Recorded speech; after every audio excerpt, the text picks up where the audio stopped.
ka-journey, sa magtatanong po sa akin kung paano mag-appointment sa CFO, so ngayon po ay tuturo ko sa inyo.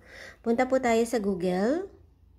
Ayan, i-search lang po natin yung www.cfo.gov.ph.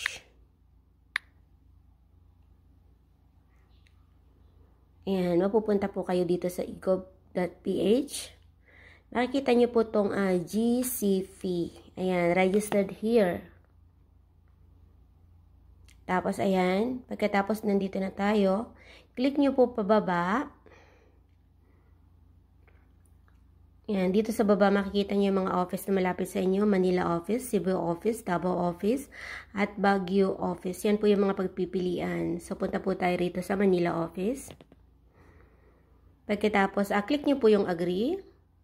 Tapos, ito po yung list of primary requirements. Tapos, ito yung address nila.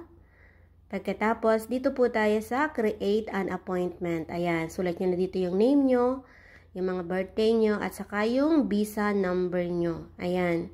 So, hindi ko na po yan pipil upan kasi tapos na po ako. So, pagkatapos yung napil upan lahat-lahat, i-click nyo po yung submit.